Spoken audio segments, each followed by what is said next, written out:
Assalomu alaykum hurmatli vatandoshlar va odatdagi yangiliklarimizni boshlaymiz. Boshlashdan oldin katta iltimos, meni ko'rayotgan bo'lsangiz, podpiskani bosinglar. Podpiska bizning kanalimizga rivojlanishiga juda ham yordam beradi. Iltimos, shuni bosib qo'yinglar. Moskva hamda Sankt-Peterburgdagi yurtdoshlarimiz diqqatiga. Sizlarga registratsiya va uni продление qilish, трудовой договор, INN, SNILS, Studentskiy va boshqa barcha turdagi dokument xizmatlari kerak bo'lsa, ekrandagi raqamlarga bog'laning. Muhim eslatma: Amina ilovasi to'liq ishlamaganligi sababli ushbu xizmatlardan foydalaning. Hammasi 100% original va ishonchli. Diqqat, tezkor xabar. Putin bloklashga ruxsat beruvchi qonunni imzoladi. Assalomu alaykum qadrli mehmon, videodan to'liq xabardor bo'lish uchun videoga like va podpiskatsiya tugmalarini bosib qo'ying. Rossiya Federatsiyasi prezidenti Vladimir Putin Rossiya Federal xavfsizlik xizmati talabi bilan aloqador vositalarni bloklashga imkon beruvchi qonunni imzolagan. Hujjatda aloqa operatorlari prezidentning normativ-huquqiy hujjatlarida belgilangan holatlarda uyali aloqa va simli internetni cheklashi shart bo'lishi aytilgan. Bu choralar mijozlar bilan tuzilgan shartnomalarni buzsa ham blokirovkalar uchun aloqa operatorlarining javobgarligi olib tashlanadigan bo'lgan. VPN ishlatish jinoyatmi? Bu mavzu atrofida ko'p shov-shuvlar bo'ldi. Sababi Rossiya Ma'muriy huquqbuzarliklar kodeksining kiritilgan o'zgarishlardir. Yangi qoidalarga ko'ra, VPN orqali Rossiya hududida taqiqlangan materiallarni qasddan qidirish uchun javobgarlik belgilangan. Jarima miqdori 3000 rubldan 5000 rublgacha. Ushbu o'zgartirish 1-sentyabrdan kuchga kirdi. Ayni paytda Rossiyada 5,5 mingga yaqin taqiqlangan materiallar mavjud. Agar shaxs VPN yoqib shu materiallarni ataylab qidirsa, ma'muriy javobgarlikka tortilishi mumkin. Muhimi, VPN ishlatishning o'zi jinoyat emas, ammo VPN orqali taqiqlangan materiallarni qidirish mumkin emas. Shuning uchun agar huquqni muhofaza qiluvchi organ xodimlari sizga bosim o'tkazmoqchi bo'lsa, shoshilib aybni tan olib hujjatlarga imzo qo'ymang. Avvalo o'z huquqlaringizni bilib oling.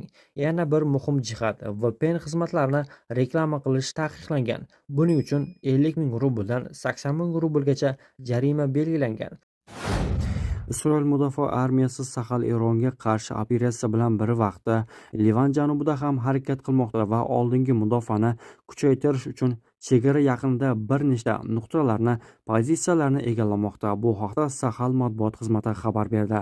Qayd etilishicha, Sahal tahdidlarni bartaraf etish va Isroil hududiga bostirib kirishga urinishlarning oldini olish uchun Hizbulloh infratuzilmasiga aniq zarbalar bermoqda.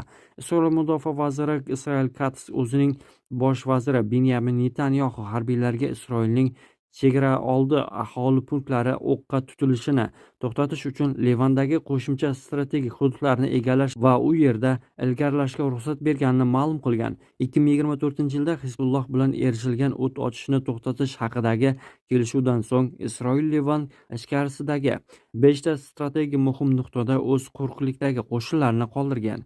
Hizbulloh 2-martga o'tar kechasi Isroilga raketa va dronlar uchirgan va buni Eron oliy rahbari Ali Xameneining o'ldirilishi uchun qasos deb atagan. Shundan so'ng Isroil mudofaa armiyasi Bayrut va Livan janubidagi Hizbullohga aloqador nishonlarga zarba bera boshladi.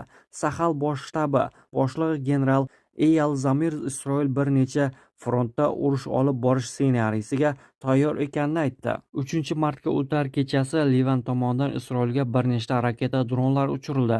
Raketa va uchish apparatlarining bir qismi havo hujumidan mudofaa tizimlari tomonidan tutib olindi.